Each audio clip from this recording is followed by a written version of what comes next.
On November the 7th, 1917, the communist Bolsheviks took control of the capital of the Russian Empire. The government that they were toppling was weak and unstable and wasn't able to put up much resistance. However, the communists were still a long way away from having total power over all of Russia. In fact, that day all they did was take the capital city. At that point, they still had very little power in the countryside and not much support from the Russian population. In fact, just a few days later, there was actually a national election and the communists won only 23% of the vote. As you can see, the Russian public was certainly not enamored with them. However, 3 years later, the picture had changed completely. By that point, the communists had crushed all their major opposition and were well on their way to having total control of Russia. Getting total power would require winning a brutal civil war that would kill millions. The communists had to fight on multiple fronts against numerous factions. The opposition that they were fighting was supported by foreign powers like Britain and America. And yet, despite all that, the communists were still able to win. The question of today's video is, how did they do it? How did that one unpopular group manage to overcome all its challenges to become the undisputed ruler of Russia? Was their victory guaranteed, or could the communists have been defeated? In this video, I'm going to answer all those questions. But first, let's have an overview of the history, the story of the Russian Civil War. In the late 1800s, Russia was one of the most powerful nations on earth, with an enormous population and landmass. However, the country also had some enormous problems. The first was that it was far less developed than the other nations of the age. Countries like Britain and Germany were racing ahead with industrialization, making the most of new technologies to become ever more productive and wealthy. In Russia, by contrast, the adoption of new technologies was slow, and most of the population was still peasants working the land with outdated farming techniques. In 1894, the Tsar died suddenly, and the throne was taken by his young and inexperienced son, Nicholas II. Nicholas knew the magnitude of what awaited him. When his father died, he said to his family, "What am I going to do? What is going to happen to me, to you, to Russia? I'm not ready to be Tsar. I never wanted to become one." Ultimately, Nicholas had no choice. He was now the Tsar of the Russian Empire. At the time that Nicholas came to power, most of the countries of Europe were gradually moving towards democracy and decreasing the power of the monarchy. However, from the very start of his reign, Nicholas was extremely hostile to the idea of any form of democratic rule and was determined that Russia would remain an absolute monarchy. He declared, "I will devote all my strength to maintain, for the good of the whole nation, the principle of absolute autocracy." However, many people in Russia hated the Tsarist regime and wanted the country to liberalize and become more democratic. People were angry about the astonishing levels of inequality.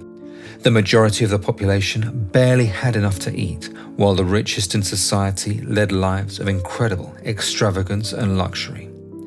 That resentment eventually boiled over into mass protests in 1905. It started as a strike by steelworkers, but quickly escalated, and within weeks, the capital had ground to a halt. Eventually, tens of thousands of protesters marched to the Winter Palace to give the Tsar a petition demanding better working conditions and more political rights. The situation got out of hand, and panicked troops fired at the protesters, killing hundreds. That massacre, which came to be known as Bloody Sunday, would go on to spark a revolution.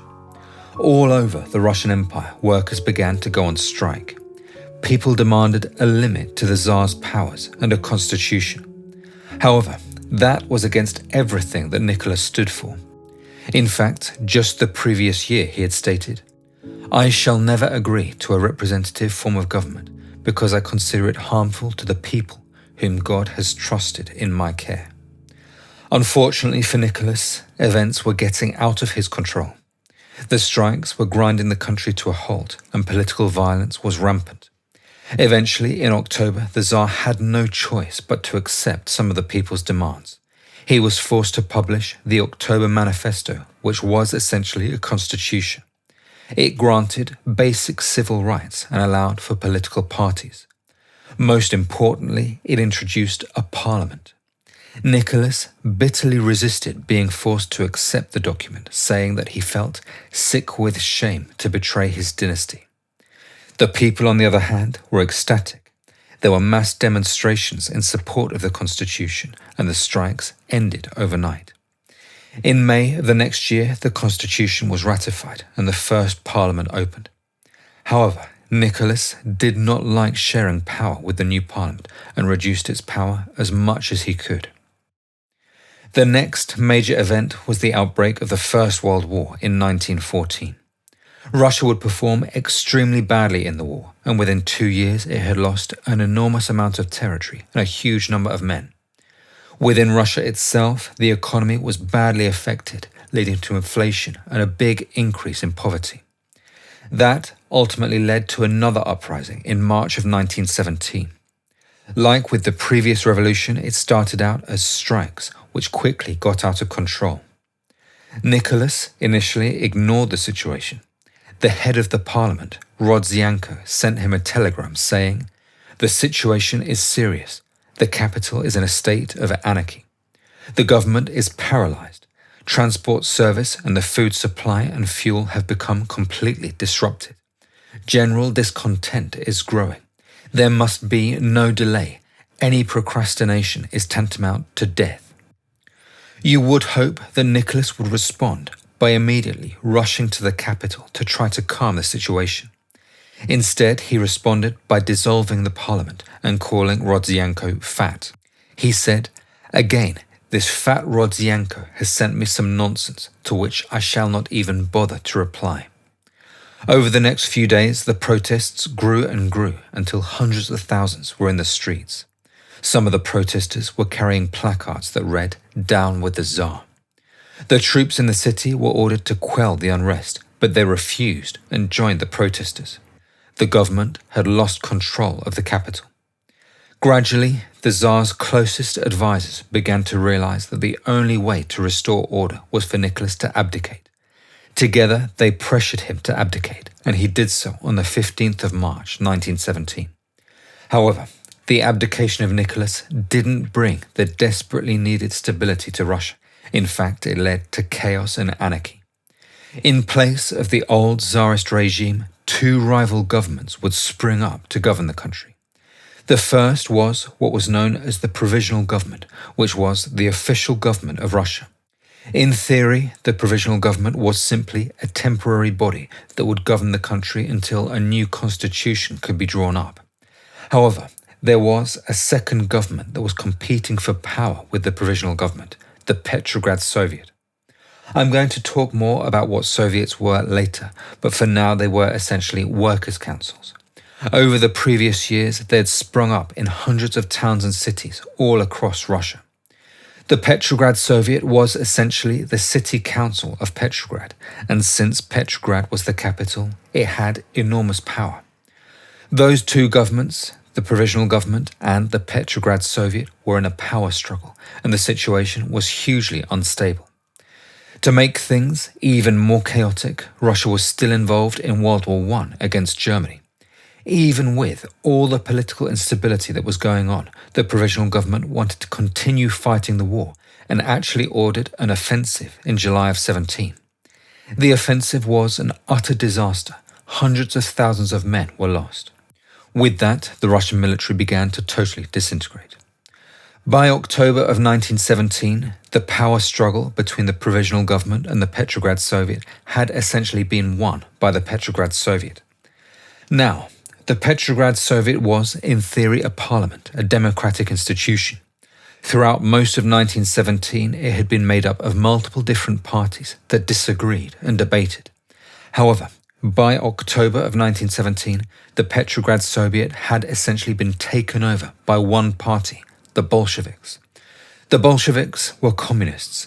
They were fully committed to the ideas of Marx to the point of obsession. Their leader was Vladimir Lenin, who was extremely radical. Lenin wanted a violent revolution that would overthrow the existing power structure and allow him to implement his idea of a communist utopia.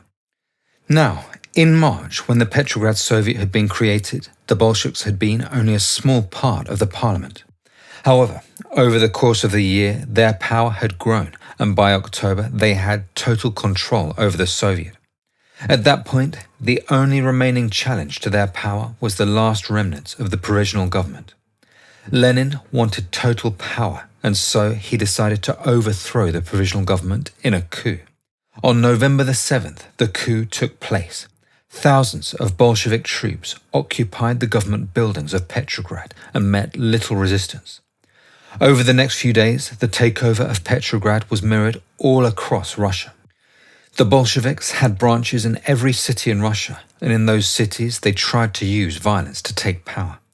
They were astonishingly successful, and in a very short space of time, almost all of the major cities in Russia were under Bolshevik control. Of course, there was opposition to that sudden, violent power grab. Revolts sprang up all over Russia. The most important was in the south, near the Caucasus. Various officers refused to recognize the new communist government and formed an army to fight them, what became known as the Volunteer Army. However, the Volunteer Army was very small. The local people weren't interested in joining the fight, and so the army was only a few thousand. Over the next few months, the Volunteer Army would struggle to find a foothold in the area and only just survived. That said, nearby in Ukraine, another more powerful force was about to enter the war against the communists, the Cossacks. Cossacks were semi-nomadic people that lived in Ukraine and the Caucasus. They were famous as fearsome warriors and for their distinctive way of life. Many of the Cossacks wanted independence from Russia and started fighting the communists. They formed an army that quickly grew to 40,000 strong. Now, the Cossack army and the Volunteer army were very close to each other, so the sensible thing for them to do would have been to join forces and fight the communists together. However, their leaders didn't like each other, and so working together was going to be difficult. The two leaders met in May, but couldn't agree on what should be their next objective.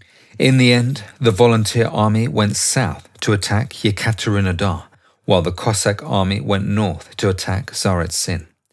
That inability to cooperate was typical of the anti-communist forces, and it would be their biggest problem during the war.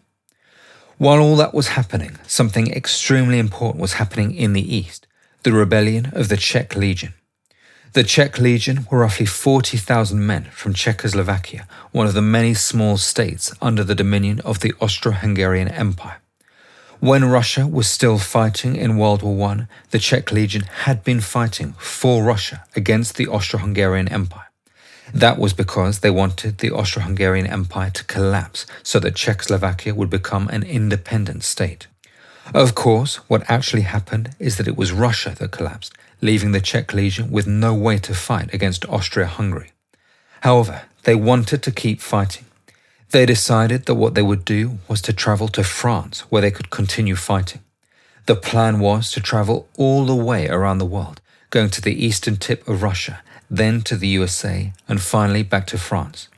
Of course, to get through Russia, they needed to travel through regions that were controlled by the Bolsheviks, and so they needed to agree to it.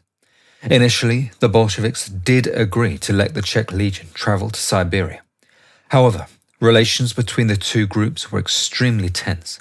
Both sides distrusted the other and suspected that they would break the agreement. When the Czech Legion reached the town of Chelyabinsk, the Bolsheviks demanded that they be disarmed, and that caused the Czech Legion to revolt. They took control of Chelyabinsk and then used the railway to capture numerous other cities in eastern Russia. Very quickly, the communists lost control of almost all of eastern Russia. Things were also going quite badly for them in the south. By the end of 1918, the anti-communists had captured a lot of territory in the Caucasus and southern Ukraine. 1919 would turn out to be probably the most important year of the war. In April, the Bolsheviks went on the offensive in the east and were able to take several cities. The loss of those cities cost the anti-communists the few factories that they had. However, in the south, they were seeing some success. In June, the anti-communists were able to take Tsaritsyn and Kharkiv. With that success, the anti-communist commander set his sights on Moscow. He made good progress and in October was able to take the town of Oryol. The anti-communist forces were now only 300 kilometers from Moscow. Victory seemed imminent. However, in reality, the anti-communists had advanced too fast and were very overextended. Unable to consolidate their gains, their supply lines were vulnerable. The Bolsheviks launched a counterattack and were able to recapture a lot of the lost ground. October of 1919 saw a totally new front of the war, led by a totally new commander, Nikolai Yudenich. Yudenich was a former officer in the Russian military, and when the civil war broke out, he had advocated for a front in the Baltics. In October of 1919, he would get his wish. An anti-communist force with British tanks advanced into Russia and made it to the outskirts of Petrograd. However, Yudenich didn't destroy the railway connecting Moscow, allowing the communists to send reinforcements. The communists were able to repulse the attack, and within a month, Yudenich's forces were back in Estonia. In the east, the anti-communists were losing a lot of ground. By November, the Bolsheviks were within striking distance of their capital, Omsk. They had about 100,000 men, while the anti-communists had only about 50,000. Due to confusion amongst the leadership, the defense of the capital was hugely ineffective and it fell to the communists on November the 14th. 30,000 soldiers were taken prisoner. With the loss of Omsk, the anti-communist forces in the east totally fell apart. Their supreme leader resigned his position and was later executed.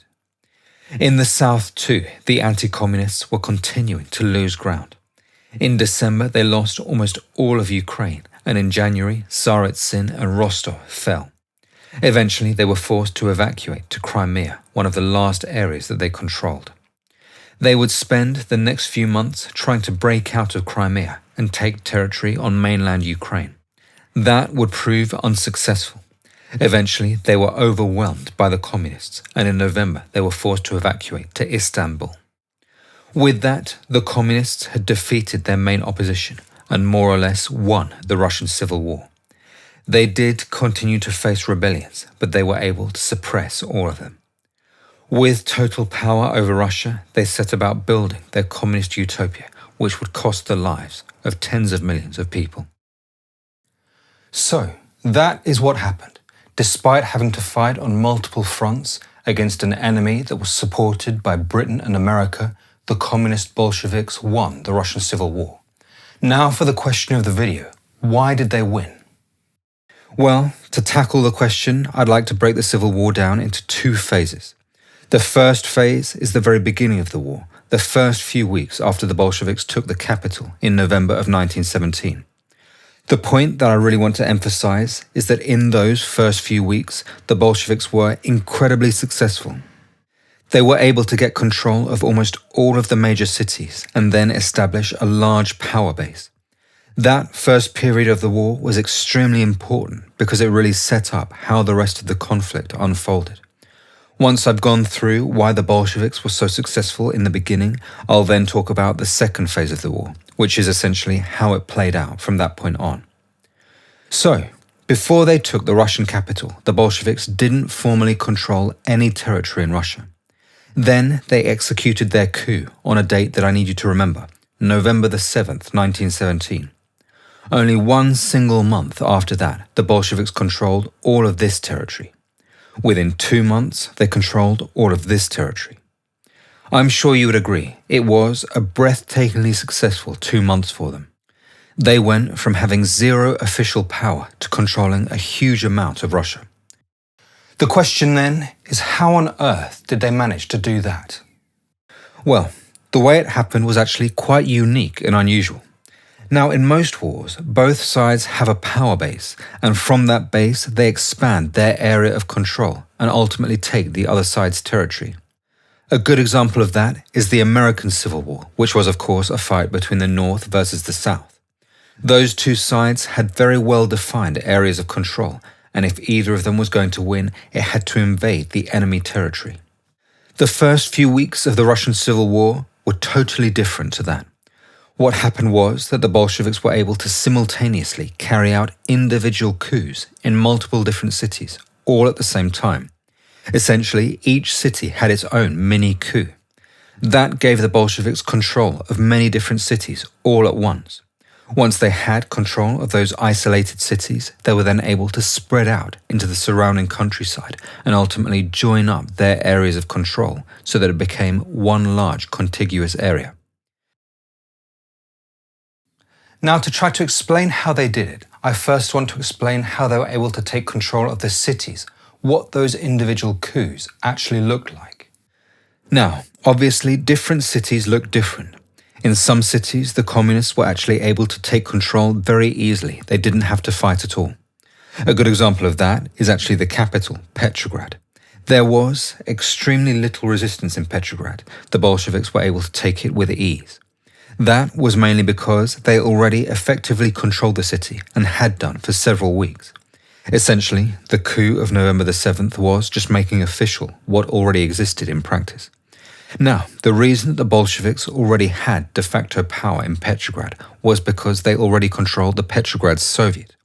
Now, I think it's worth quickly going into more detail about what exactly the word Soviet means. Soviet translates literally as council, and that is exactly what they were. They had actually first emerged decades earlier as a way for workers to organize strikes and push for better working conditions. They were essentially local parliaments for the working class and soldiers.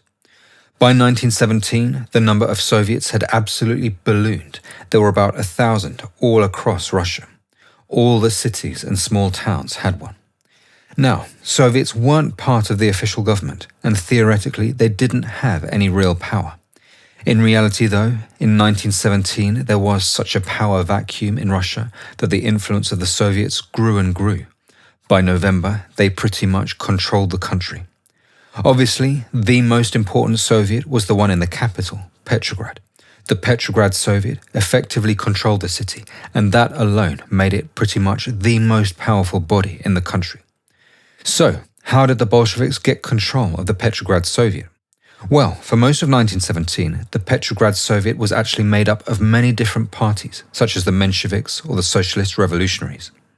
For most of the year, the Communist Bolsheviks were actually a minority. In fact, in August, there was an election and they got only about a third of the votes.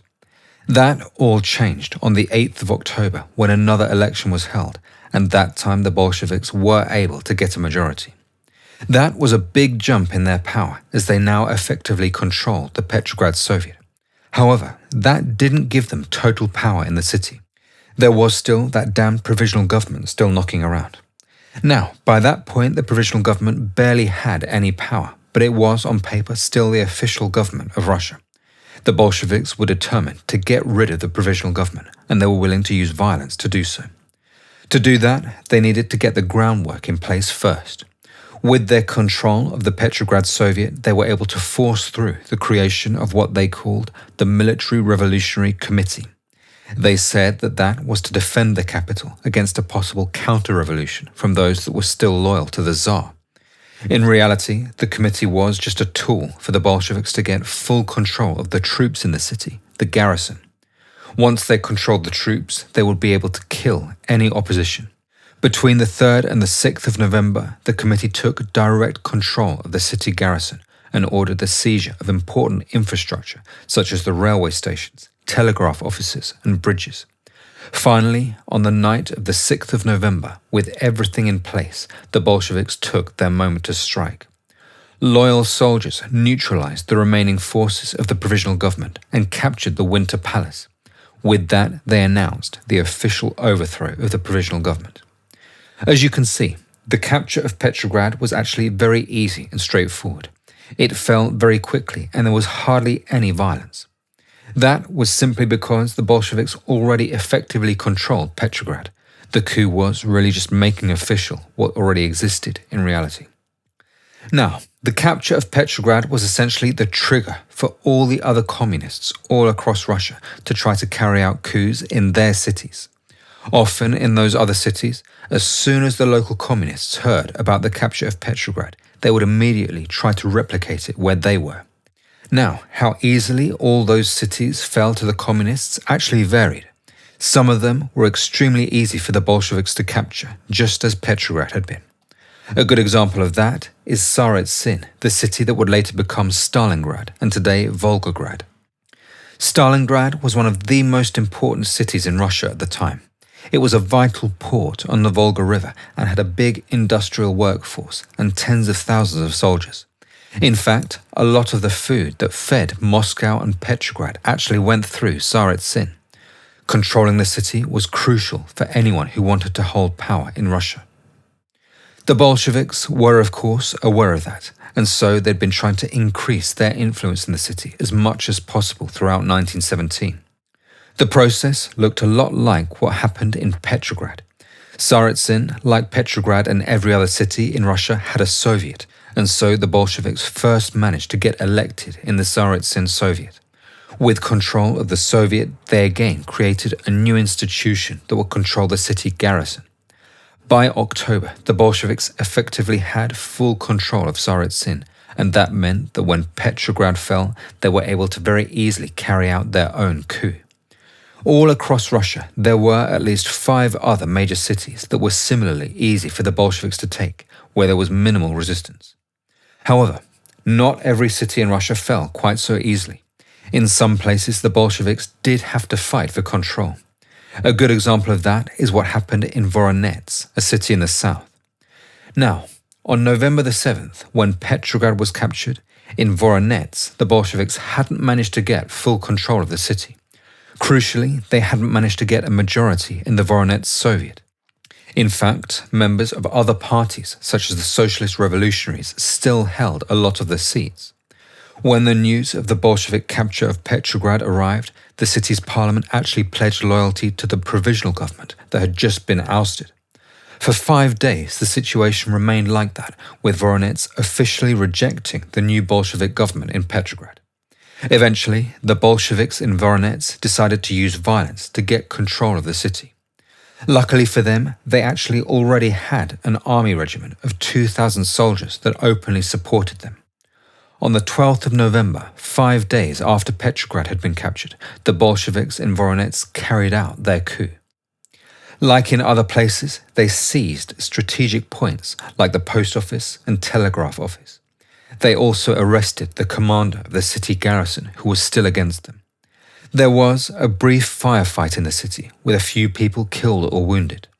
Ultimately, though, the Bolsheviks were able to capture the military headquarters, and the resistance ended. Something similar happened in another city, Tashkent, in what is now Uzbekistan. Like in Voronezh, at the time that Petrograd was captured, the Bolsheviks didn't actually have that much power in Tashkent. In fact, they had actually already tried to organize a coup 2 months earlier, but it had failed and the Bolshevik leaders had been arrested. However, the arrest of those leaders provoked mass protests from the population, and that actually in the end strengthened the Bolsheviks' position. The authorities in the city were forced to release the Bolshevik leaders. Then, in November, when the news of the fall of Petrograd arrived, the Bolsheviks in Tashkent again took up arms against the local government. Fighting immediately broke out throughout the city, but then the Bolshevik leaders decided that rather than fight, they would use cunning to try to bring down the government. A group of Bolsheviks approached the government forces with a white flag and managed to negotiate a temporary pause in the fighting. However, it was all a ruse. That night, Bolshevik forces attacked the Tashkent fortress, where the last opposition forces had barricaded themselves. They were able to storm the fortress and arrest all senior opposition officers. With that, Tashkent came under Bolshevik control. There were numerous other cities that put up a very small amount of resistance, but not very much. Often, there would be at most a day of fighting before the opposition gave up and surrendered. That said, there were actually a few places where the fighting was very fierce and lasted for days. The best example of that is actually the city that would go on to become the capital, Moscow. Now, in Moscow, the Bolsheviks had already managed to get control of the Moscow Soviet. In fact, they had actually controlled it since they won an election in September. That said, they only controlled about 60% of the seats. Then, in November, when Petrograd was captured, the Bolsheviks tried to take control of Moscow but failed. They did manage to take a few key locations, like the telegraph offices, but a few hundred opposition troops were able to get control of the Kremlin. Over the next few days, there was fierce fighting, which actually saw some buildings inside the Kremlin damaged by artillery fire. Eventually, the opposition surrendered and the Kremlin was captured. Over the next few days, the Bolsheviks stormed the last few buildings, such as the railway station and the Moscow military headquarters. In total, Moscow took about 7 days to subdue and cost the lives of several hundred people. One final example is Irkutsk in the east of Russia. There, the Irkutsk Soviet wasn't actually dominated by the Bolsheviks, but by another party, the Socialist Revolutionaries. However, when news of the fall of Petrograd arrived, the Bolsheviks in Irkutsk immediately tried to get control of the city. They actually managed to force a new election of the Soviet, claiming that the existing one no longer reflected the will of the people. In that election, they were able to win a majority. However, the opposition refused to back down, and so for several weeks, Irkutsk essentially had two governments vying for power. Then, on December the 17th, a full 6 weeks after Petrograd had fallen, the opposition in Irkutsk were arrested. That triggered full-scale violence in the city. Irkutsk pretty much became a war zone, with thousands of men from either side fighting it out. There were hundreds of casualties, and the city was damaged by artillery fire.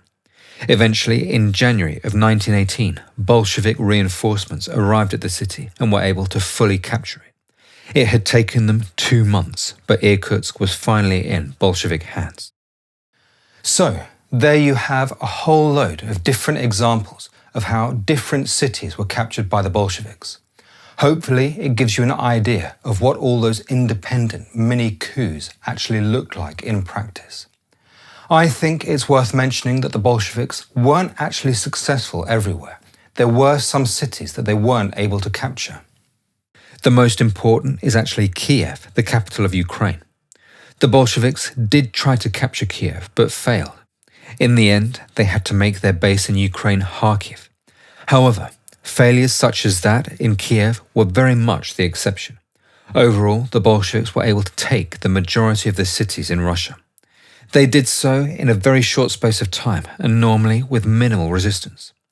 That would seem to imply that the Bolsheviks were actually very popular with the public, and that the reason that they didn't meet much resistance is because everybody wanted them to take power.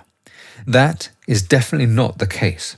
We know that because there was actually a national election in November, just a few days after the Bolsheviks took Petrograd. It was for a constituent assembly, which was supposedly going to draw up a new constitution. Even though the Bolsheviks had violently taken power, the election did actually go ahead. The results were not great for the Bolsheviks. They came in second with 23% of the vote. 38% of the vote actually went to the Socialist Revolutionaries, led by Viktor Chernov. Overall, we can be pretty sure that the Bolsheviks weren't overwhelmingly popular in Russia, which raises the question of how they were able to so easily take control of all of those Russian cities. Well, a big part of the reason is something that you've probably already picked up on, the fact that they often controlled the Soviet of each city. In the preceding months, the Bolsheviks had made a big effort to get as much power as they could in the Soviets, and so when November came and they carried out their coups, it helped enormously. However, that is not the only thing worth mentioning. Something else that helped them is that they were very often supported by the garrison of each city. In fact, we actually have some statistics to back that up. A minute ago, I mentioned the election for the Constituent Assembly in November of 1917, in which the Bolsheviks got only 23% of the vote. Well, in that same election, their vote amongst the garrisons of Moscow and Petrograd were over 80%.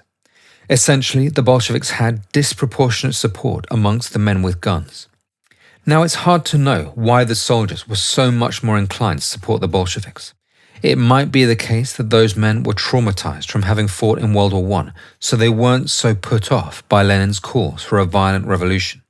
The majority of the population was put off the Bolsheviks precisely because they were so radical. Another potential reason is that the Bolsheviks focused their propaganda effort disproportionately on the soldiers. Years earlier, they had set up the newspaper Soldatskaya Pravda, which translates as Soldier's Truth. That was distributed amongst the Russian troops during World War I. The publication was extremely anti-war, which to soldiers on the front line of World War I was very appealing. That the Bolsheviks focused their propaganda on soldiers makes a lot of sense. Given that they were planning a violent takeover, it is understandable that they would want as much support as possible from the men with guns. The socialist revolutionaries, the main alternative to the Bolsheviks, focused their propaganda mainly on the peasants. That meant that when the election did happen, they won about 38% of the vote, and that was disproportionately from the peasantry. So I hope that gives you an idea of how the Bolsheviks managed to get control of the cities. But that still leaves the question of how did they then project their power to get control of the surrounding countryside? After all, it might have been the case that those isolated cities would actually have been very easy for the opposition to win back. They were all isolated from each other, so theoretically the anti-communist forces might have been able to surround them, besiege them and force them to surrender. That is not what happened. The Bolsheviks were able to expand into the countryside and join up their areas of control into one big contiguous area. So, how did they manage to do that? Well, first let me outline what the process actually looked like. Essentially, a group of Bolshevik soldiers, perhaps as few as 30 or as many as 200, would depart from one of the cities on a train. Their task was simple: to travel from town to town and force the local authorities to declare support for them. If the leader of the town wasn't amenable, they would replace him or simply kill him. In towns or villages that had a Soviet, the Bolsheviks would force a new election on the spot, and of course they would ensure that they won. They would generally spend only a day or two in each place before they got on the train again to go to the next village. There was, for the most part, not much resistance. That was in part because there was the same dynamic as there was in the cities, where the garrisons of the villages tended to be more pro-Bolshevik than the general population. Aside from the garrisons, there was basically no organized force that could stop the Bolsheviks. The provisional government that had just been ousted from Petrograd had always been extremely weak, and there were very few men that were willing to fight for it. The Russian army that had been at one point loyal to the provisional government had essentially disintegrated. Now, the peasants themselves didn't particularly support the Bolsheviks, but they were simply not in a position to resist. They didn't have any weapons and were spread out over the vast Russian landmass. That made it virtually impossible for them to quickly organize any form of resistance. So I hope that gives you an idea of how that first phase of the war played out and explains how the Bolsheviks were able to go from controlling nothing to controlling all this territory in only 2 months. More than anything, it was because Russia was in complete chaos and therefore there was no real opposition. Now I'd like to address the question of how they won the war from that point on. At that point, the Bolsheviks were in a very good position, but the war was far from over. The anti-communist forces were getting themselves organized and were about to launch a big fight back. It would be an incredibly fierce fight, and the Bolsheviks had to fight on multiple fronts.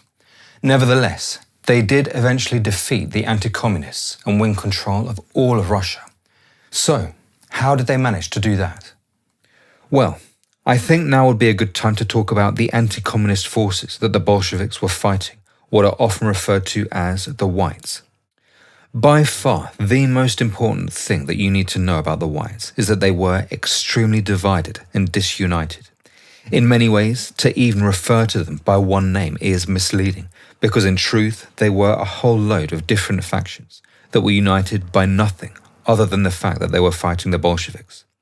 That is why I tend to call them the anti-communists, because that really was the only thing that they had in common.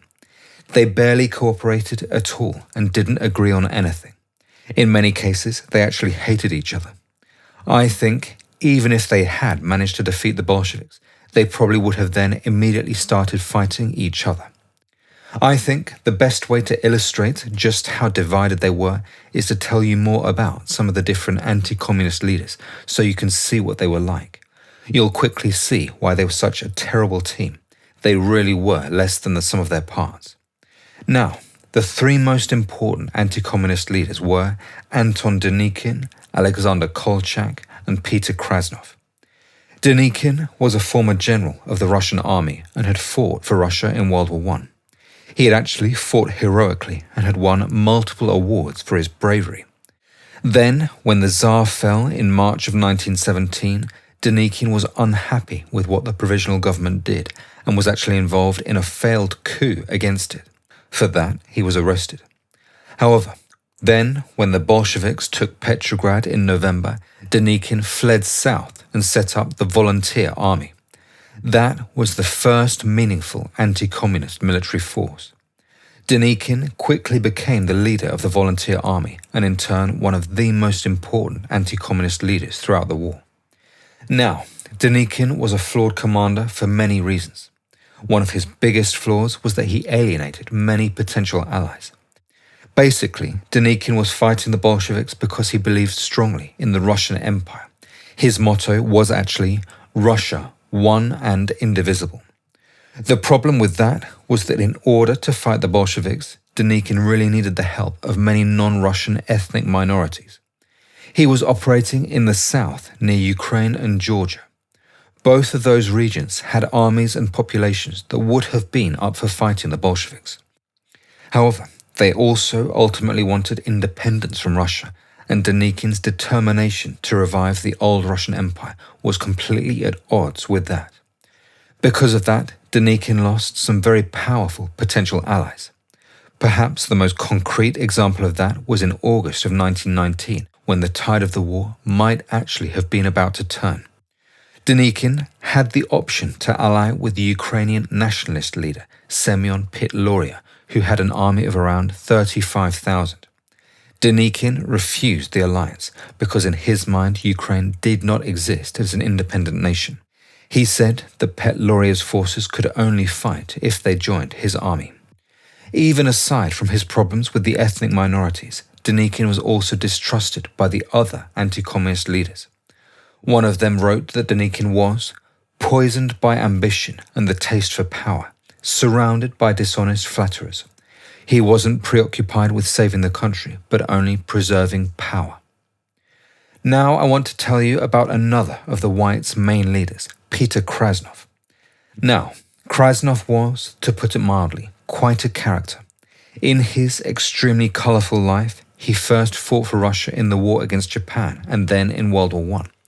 Then, when Russia was defeated in the First World War, Krasnov decided that he would collaborate with the Germans and essentially make himself a German puppet. He became leader of the Cossacks of Ukraine. The Cossacks, just to remind you, were a group that had dominated parts of southern Russia for centuries. They were semi-autonomous warrior communities that had lived along the empire's frontier regions since medieval times. They were essentially known for their cavalry skills, which made them excellent soldiers. Once Krasnov became leader of the Cossacks, he struck a deal with the Germans, whereby he would give them grain, and in exchange they would help him drive the communists out of Ukraine. His plan was that he would end up essentially the ruler of a Ukraine that was a vassal state under German domination. He even wrote to Kaiser Wilhelm II, affirming that the Don Cossacks had always been friends of the Reich and expressed willingness to be a puppet of Germany. As leader of the Cossacks, Krasnov inherited a large and experienced army. It was around 40,000 men, 3/4 of them cavalry. That meant that at the very beginning of the Russian Civil War, Krasnov was one of the most powerful men around, with a relatively large number of men under his command.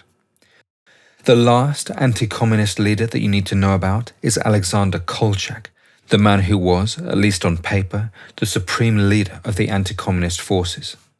Theoretically, Denikin and Krasnov were both subordinate to Kolchak. Kolchak had been an admiral in the Russian Navy and had fought in the First World War. Then, in November of 1917, when the Bolsheviks took control of Petrograd, Kolchak was actually in Japan. Upon hearing the news, he went straight to the British embassy in Tokyo and offered his services to the British. He explained that he considered himself honor-bound to continue the fight against Germany. He even said that he understood that because he was a Russian admiral, it might not be possible for him to be part of the British Navy. Because of that, he was actually prepared to fight as a humble private in the army.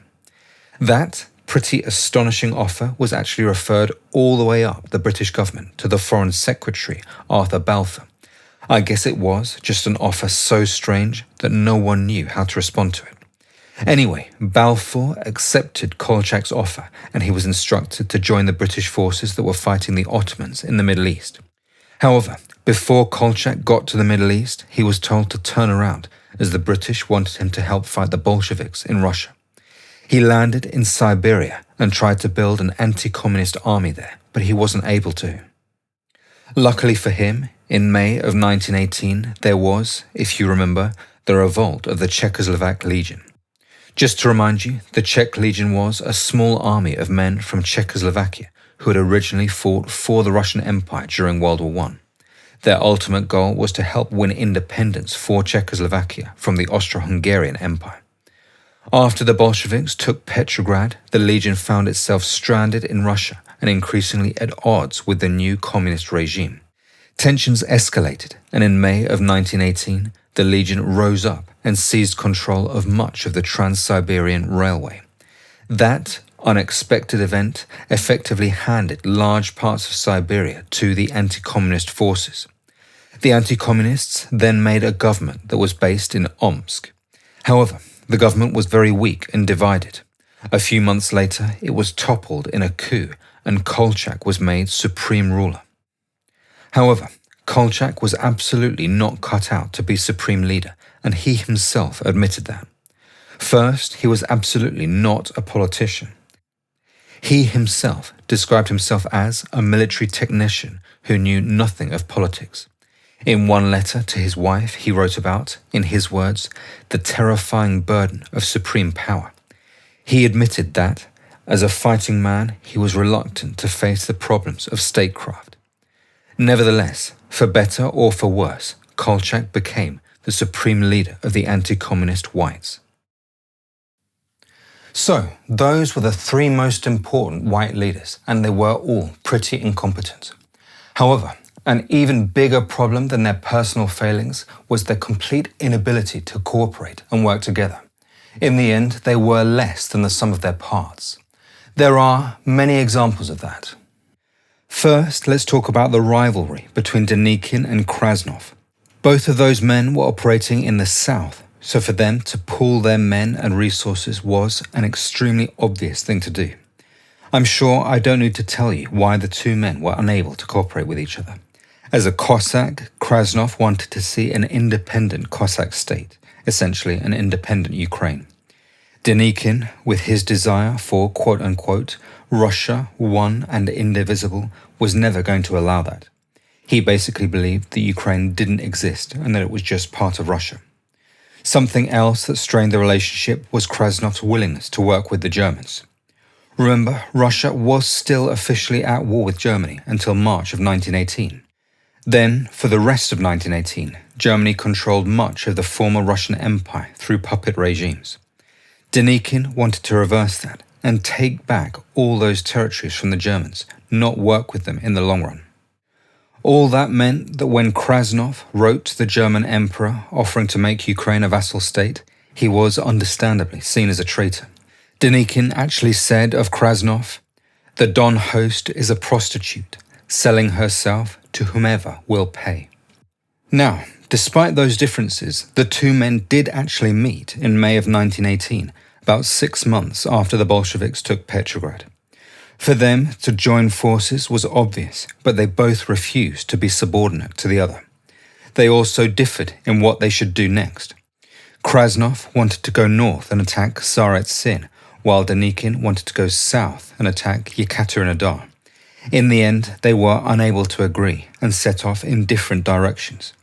Krasnov would spend the next 9 months repeatedly trying and failing to besiege and take Tsarets-Sin. After he failed for a third time, he decided to give up on the war and fled to Western Europe. When Krasnov was out of the picture, his men in the Cossack army did then join Denikin's army in January of 1919. That was 1 year and 2 months after the Bolsheviks first took Petrograd, so it shows how long it took them to get their act together and unite their forces.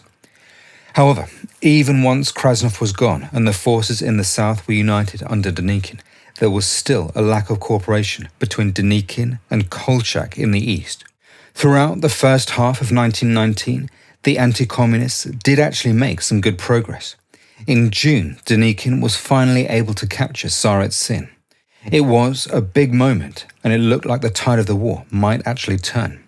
The anti-communists had been trying to take Tsarets-Sin for over a year, and they finally managed it. At the same time, Kolchak was making progress in the east, and the communists seemed to be on the brink of collapse. It was then that Kolchak asked Denikin to stop his advance on Moscow and instead move his forces east to join up with Kolchak's.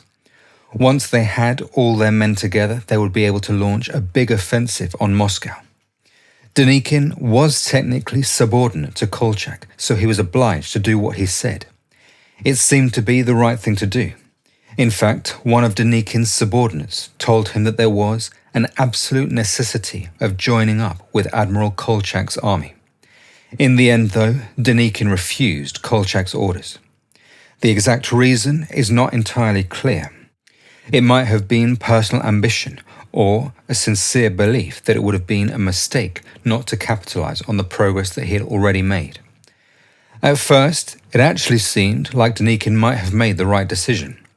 Throughout the autumn of 1919, he made good progress towards Moscow. In October, he actually managed to take the city of Orel, only 200 miles from Moscow. However, Denikin's army was extremely overstretched, and he couldn't defend all the territory that he had taken. Bolshevik troops attacked his supply lines, and he was forced to retreat or risk being encircled. After that, the anti-communists would never again have an opportunity as good as they did then. It is very possible that if Denikin had done what Kolchak said and moved to join up their forces, they would have had a better chance of success.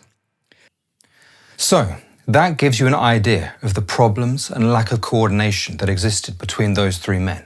But just in case having three commanders wasn't enough, the Whites actually had several other, more minor leaders. One example is Nikolai Yudenich. Yudenich was operating in Estonia and tried to launch an offensive against Petrograd.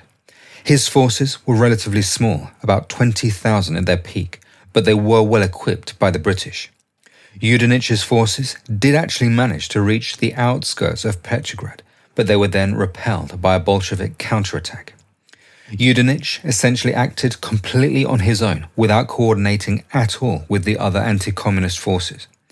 That made his offensive far less effective than it could have been. Another reason that his offensive failed is that he alienated the Estonians.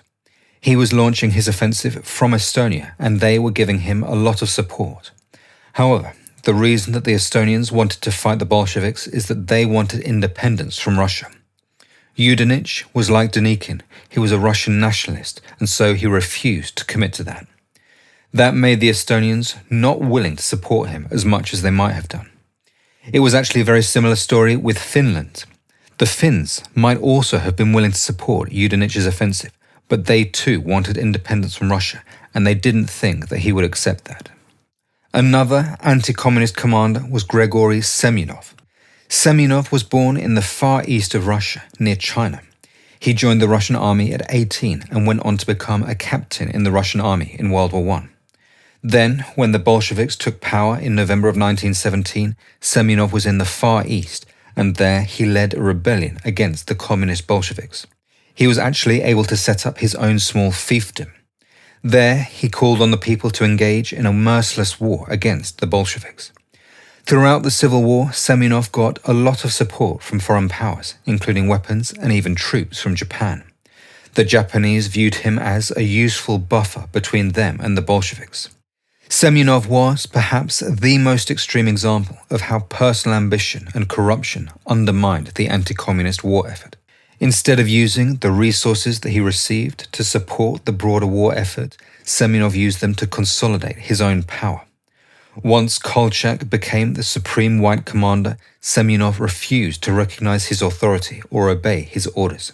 In fact, he actually sabotaged Kolchak's plans by withholding rail access and supplies coming from the east. It's possible that he even stole 44 million rubles worth of gold from Kolchak, almost 10% of the gold reserves that the white government had at the time. Foreign observers were appalled by Semyonov.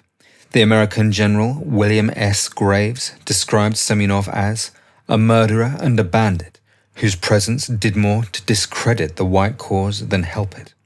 That was true. Semyonov's regime was so corrupt and brutal that it became a propaganda gift to the Bolsheviks.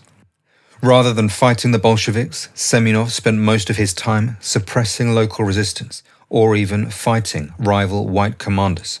He also spent a lot of time enriching himself. In practice, Semyonov acted more like a gangster than a general. He continued that behavior even after Kolchak fell in early 1920, maintaining a kind of rogue state in the Far East that collapsed only when Japan withdrew its funding. That sort of corruption wasn't unique to Semyonov. It was a problem in all the white forces. A huge amount of the aid that the whites got from foreign nations was stolen in what became quite a racket. For example, the British journalist John Ernst Hodgson reported that many of the medical supplies that the British were sending to hospitals were being misappropriated. He wrote, "Beds, blankets, sheets, mattresses and pillows disappeared as if by magic. They found their way into the houses of the staff officers and members of the Kuban government." Even more astonishingly, Hodgson reported that not one of the British nurse uniforms were actually used by the Russians. He said, "I did not, during the whole of my service with the army in Russia, ever see a nurse in a British uniform. However, I have seen girls who were emphatically not nurses walking the streets of Novorossiysk wearing regulation British hospital skirts and stockings." The same thing happened to almost all of the 500,000 uniforms that were meant to go to the white soldiers. They were stolen, so the men ended up fighting in rags, while their officers grew rich from selling them on the black market.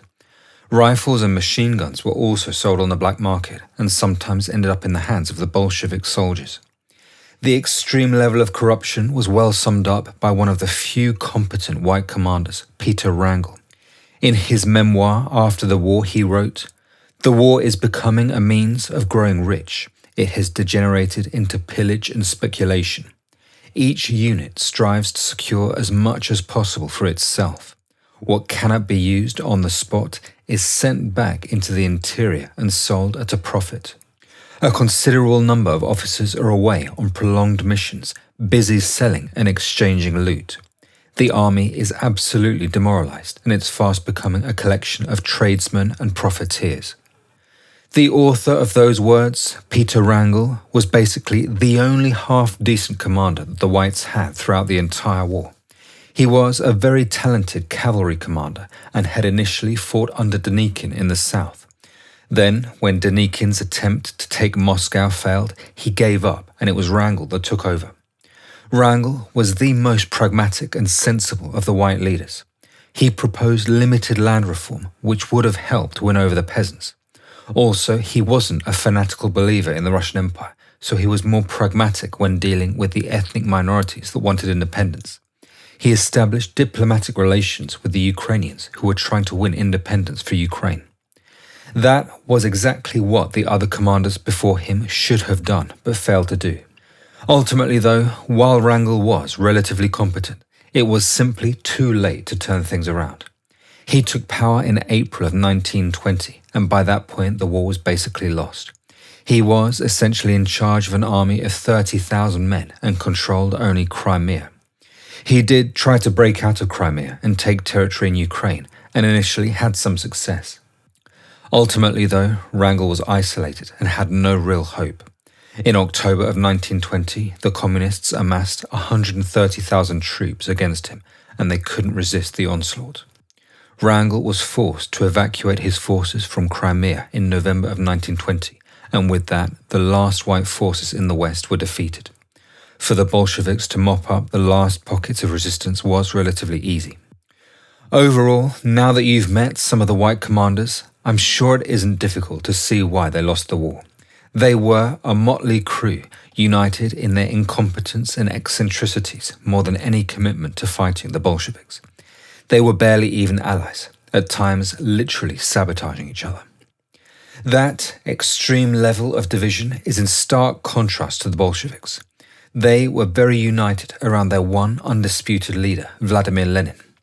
Lenin had that very secure position because he'd really earned it over the years. He had been part of the communist movement for decades.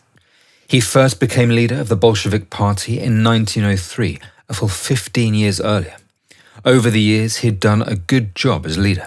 He guided the party through the 1905 revolution and the difficult period of state repression that followed it. He was forced into exile for a long time, but continued writing and publishing communist propaganda. Then, after the Tsar fell in March of 1917, Lenin advocated to not support the provisional governments. He said that they should just focus on winning power in the Soviets. That turned out to be the right decision, and it cemented his position as the number one in the party. The fact that the communists were totally united around one undisputed leader became an enormous advantage for them once the Civil War began. Lenin was able to make difficult decisions that some people disagreed with. A good example of that was his decision to make peace with Germany. It's easy to forget that when the communists took power, Russia was still, at least on paper, fighting in World War I against Germany.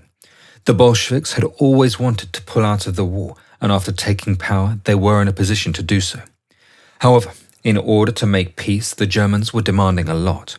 They demanded that Russia give up control of all of Eastern Europe, including Ukraine and the Baltics. Those regions had been part of the Russian Empire for centuries, but the Germans were demanding that they became puppet states. Many of those around Lenin viewed accepting the terms as suicidal and a betrayal of the communist revolution. However, Lenin saw that it was necessary to accept the German demands, as it would allow them to focus all their attention on winning the Civil War. It wasn't easy to get the other party members to agree. In fact, Lenin actually had to threaten to quit if he didn't get his way. Eventually, given his prestige in the party, it was enough to get the decision made, and the peace treaty with Germany was signed. Another difficult decision that Lenin made was the decision in late 1919 to take troops from the south and send them to Petrograd. Just to remind you, at that point, Denikin was advancing from the south at the same time as UNITY was attacking from Estonia. The situation was actually extremely critical for the Bolsheviks. UNITY's forces were less than 30 miles from Petrograd and looked like they might be about to take it. At that time, the bulk of the Bolshevik forces were in the south fighting against Denikin, so Petrograd's defences were extremely weak. There was actually debate amongst the Bolsheviks about whether to send troops to defend Petrograd. The Bolsheviks didn't have many troops to spare as they desperately needed them in the south. Also, at that point, Petrograd wasn't the capital. The Bolsheviks had made the capital Moscow. Because of that, it might not have mattered that much if Petrograd fell. Some of the Bolshevik leaders were actually against sending troops to defend Petrograd, even including the commander-in-chief of the Bolshevik army. However, Lenin wanted to try to defend Petrograd, and it was his opinion that mattered. Without consulting the commander-in-chief, he ordered reserves to be transferred from the south to Petrograd. The forces in the south would just have to find a way to hold on. It turned out to be the right call, and UNITY's forces were driven back. Petrograd remained in Bolshevik hands. Overall, the fact that the Bolsheviks were so united around Lenin was a huge asset for them. It meant that there was more discipline and less dissent, which are crucial in fighting a war. However, it is important to remember that it wasn't just that the Bolsheviks were loyal to Lenin, they were also loyal to their communist ideology. They weren't really fighting for Lenin, but for the chance to implement the communist utopia that they believed in. That made the communist commanders less corrupt and more self-sacrificial. It was the complete opposite of the anti-communist commanders, who had no uniting ideology and were often fighting for their own glory. Some of them were merely fighting to make themselves rich. So, as you can see, there was a huge difference in how united the two sides were. The whites had a plethora of conflicting leaders, all pursuing their own agendas, while the Bolsheviks were very united under Lenin. That is, without doubt, one of the biggest reasons that the Bolsheviks won. However, it's certainly not the only one. Another major reason is that the Bolsheviks controlled the most important part of Russia. To put it another way, once the Bolsheviks had got control of the Russian heartland, it was very difficult to dislodge them. That is for many reasons. First, that region was the only part of Russia with an extensive modern railway system. By getting control of the Russian heartland, the Bolsheviks inherited about 3/4 of all the railway tracks in Russia. The Russian railway system was built around Moscow as its hub. All major lines converged there. Having control of it all was a huge advantage. It was actually well summed up by Winston Churchill. He wrote, "Moscow lay at the center of a web of railroads, and in the midst a spider. Vain hope to crush the spider by the advance of encircling flies." Having control of the railway network did indeed prove extremely useful for the communists throughout the war. It allowed them to move troops, weapons, and food rapidly from one front to the other. Of course, that mobility was absolutely crucial for them, given that they were fighting on multiple fronts. In fact, there are numerous examples of where it helped them in moments of crisis. One good example is from the Volga region in mid-1918. In August, the anti-communists launched an offensive along the Volga River, coming down from Simbirsk and capturing Kazan in August. The communists there were outnumbered and unable to hold off the offensive. The railway was crucial for what happened next. The Bolsheviks were able to quickly transfer 30,000 troops to launch a counterattack. They were able to surround Kazan on 3 sides, and within only a month the city was retaken. That is a good example of just how important the railways were. If the communists weren't able to get so many troops there so fast, the anti-communists might have had more time to press their advantage. Another big advantage of controlling that particular region is that it housed about 2/3 of Russia's industrial capacity. During World War I, the Russian Empire had concentrated its military production in the cities of the northwest, particularly in and around Petrograd and Moscow. When the Bolsheviks got control of those regions, they inherited those facilities intact. That allowed them to produce rifles, ammunition, artillery shells, uniforms, and other essential supplies. For example, the massive Putilov works in Petrograd was one of the largest armament plants in Europe. It had been producing guns and shells for the Imperial Russian Army since the 1800s. The Bolsheviks continued to use it to manufacture artillery right throughout the Civil War. It was a huge advantage for them. In 1916 alone, they were able to produce over 1 million rifles. The Whites, on the other hand, had territories with very few factories, and that made it harder for them to produce what they needed. They were forced to rely on foreign shipments from the likes of Britain and America. However, given the enormous size of Russia and the fact that they didn't control the railways, moving those shipments around was extremely difficult. They would arrive in the Arctic or in the Far East, thousands of miles away from where they were needed. Often, they never made it to the battlefield. For example, when Denikin was advancing on Moscow in late 1919, he was meant to have some tanks that had been sent by Britain. Unfortunately, the tanks never made it because there were no freight cars to transport them. All that meant that the Whites often ran out of supplies. It was a big problem for them. It meant that even when they did win battles, they couldn't press their advantage because they didn't have the equipment that they needed. In fact, the commander, Peter Wrangel, actually wrote about that exact problem. He was writing in May of 1919, just after a victory near Kharkiv. He wrote, "It would be criminal not to follow up our success. What we can do cheaply now will cost us huge losses in the future. Courage is not enough. Cavalry can do wonders, but it cannot remove barbed wire. If you don't send me infantry, guns, munitions, and more cars, without which I cannot move, our success will be but a Pyrrhic victory." One final way that the Bolsheviks benefited from controlling the Russian heartland is that it was simply where the bulk of the Russian population was. The most obvious advantage of that is that it made it much easier for them to recruit men. Here is a graph showing how the Bolshevik army grew. As you can see, it absolutely ballooned. That huge increase in the army was only possible because they controlled a large population. They also benefited from the fact that a lot of that population was urban. It was, of course, much easier to recruit men from cities where they were all concentrated in one place, rather than the countryside, which was thinly populated. I'd say that that covers the main reasons why the communists won the Russian Civil War, but I do think there are a couple more things worth mentioning. The first is that there was a significant difference in popularity between the two sides. That was largely because the Bolsheviks actually had two very popular policies for winning over the peasants. The first is that they promised them land. You see, for all of its history, Russia had been an extremely unequal state, with the vast majority of the land and wealth held by an extremely small number of people. Russia was actually the last country in Europe to abolish serfdom. That was the system where people were tied to a plot of land owned by a lord. Now, serfs weren't technically slaves, meaning that they couldn't be bought and sold like cattle. However, they were legally bound to work for whoever owned the land. They were essentially like accessories that you got when you bought the land. They had no freedom of movement, and their landlord was even able to decide whether or not they could marry. Now, serfdom had, on paper, been abolished in 1861, but it continued in practice long after that. Even at the time of the Russian Revolution, much of the peasantry were still effectively serfs. As you would imagine, that generated a huge amount of resentment, and when the Russian Revolution began, that resentment showed itself.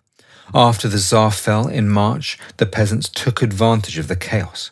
All across the empire, they rose up against their landlords. They seized estates, burned manor houses, and took the land by force. That was a big problem for the provisional government that came to power after the Tsar fell. On the one hand, they did believe that some degree of land redistribution was necessary. They agreed that the old system of serfdom was unfair and had to change. On the other hand, they wanted the land redistribution to happen in a legal, ordered way. Some people thought that it should happen after World War I was over. The provisional government did try to find an orderly way for the redistribution to happen. They passed legislation to try to find a compromise between the peasants and the landowners. Land committees were set up that would arbitrate the process. However, the peasants saw the committees as too slow and bureaucratic. That led them to take matters into their own hands, and they formed their own committees, which would divide the land amongst themselves. Essentially, throughout much of 1917, much of the countryside was in open revolt. All that presented an opportunity for the Bolsheviks to win over the peasants. If they endorsed the violent and illegal land seizures, that would make them extremely popular. That is exactly what the Bolsheviks did. They issued a decree that said, "The landed estates, including all crown, monastery and church lands, shall be placed at the disposal of the land committees and the Soviets of the peasants' deputies." It was essentially an endorsement of what the peasants were doing, and it won the Bolsheviks a lot of support. The whites, in contrast, were seen as against the land redistribution. In fact, the peasants thought that if the whites won, they might have to give back the land that they had seized. That perception wasn't entirely wrong. Some people in the white coalition did absolutely want to take back the land that the peasants had seized. Even the white leaders that didn't want to totally reverse the land redistribution didn't do much to reassure the peasants of that. For example, Kolchak even revived Tsarist land committees, while Denikin said that the decision should be made after the civil war was over. Overall, the whites ended up looking like the old order, coming to give back the land to the rich. They seemed to represent everything that the people hated about the old Tsarist regime. People thought that if they won, they might literally bring it back. Something else that the Bolsheviks did to win over the peasants was to promise to pull Russia out of World War I. It's important to remember that the Russian Revolution came out of the First World War, and a big part of what triggered the revolution was that people were absolutely sick of fighting. They had been at war for 3 years and desperately wanted it to end. The Bolsheviks had long advocated for peace, and that was what the people wanted to hear. When the Bolsheviks came to power, they issued another decree which said, "The workers' and peasants' government proposes to all warring peoples and their governments to begin at once negotiations leading to a just, democratic peace." The whites, on the other hand, never committed to pulling Russia out of World War I. In fact, even when World War I finished, Kolchak pledged that he wanted to fight to take back all of the territories in Eastern Europe that Russia had lost. Very few of the peasants had much appetite for that. One final thing to mention is that the Bolshevik military, the Red Army, was actually transformed throughout the course of the war.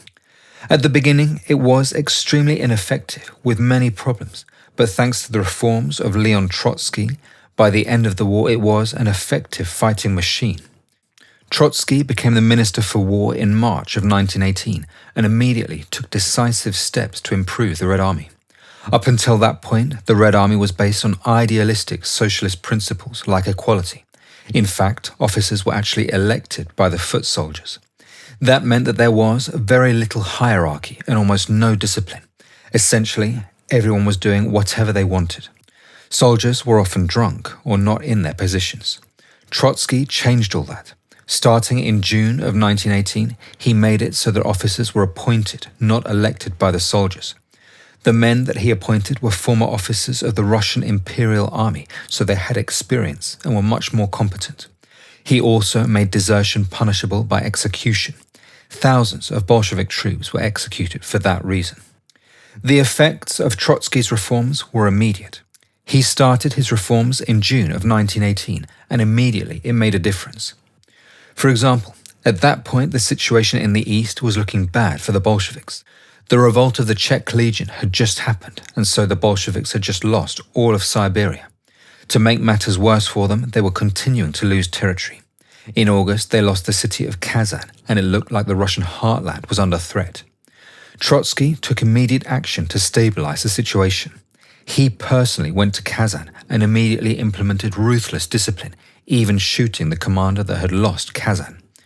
Any units that had fled the battlefield were decimated. They were measures that the Red Army was completely unused to. Then, with 30,000 fresh troops, Trotsky launched a counterattack and was able to retake Kazan in only a month. That was a turning point for the war, as from that point on, the Red Army would steadily improve. In fact, the transformation of the Red Army was so notable that the Whites actually commented on it. One white general wrote in his diary, "We are up against not the Red Guard rabble of last year, but a regular army." The Whites, on the other hand, didn't improve throughout the war. In fact, if anything, they got worse. At the beginning of the war, the White forces were actually more effective. Their troops were dedicated volunteers and they had a lot of experienced officers. That meant that the White forces could often outmaneuver their opponents and maintain better discipline in their units. However, over the course of the war, the quality of their troops declined. As they took casualties, they were forced to rely more and more on mass conscription in newly occupied territories, which brought in thousands of unwilling and inexperienced recruits. When the soldiers saw the huge amount of corruption and dysfunction in the White leadership, morale declined. Overall, I'd say that it's not really that much of a mystery that the communists won the Russian Civil War. At a moment when Russia was in total chaos and disunity, they were by far the most united and determined faction around. Perhaps it can be summarized simply as the communists were ideologically and geographically united, while their opponents were ideologically and geographically divided. To be honest, I actually find it difficult to imagine a scenario where the communists didn't win. Perhaps if the anti-communists had had a leader of extreme talent, for example a Napoleon, they might have been able to. Such a man would have needed to be a real genius. He would have needed to be an extremely competent battlefield commander and very charismatic in order to be able to inspire his men. He would also have needed to be an absolutely exceptional politician in order to unite all of the totally disunited factions with their different agendas. Even with such a unicorn of a man, I still think it would have been very difficult for them to win. After the initial phase of the war, where the communists managed to capture the Russian heartland, I really think it was always going to be very difficult to dislodge them. Maybe then, although on paper the Russian Civil War lasted for over 4 years, in reality the war was effectively over before it had even begun.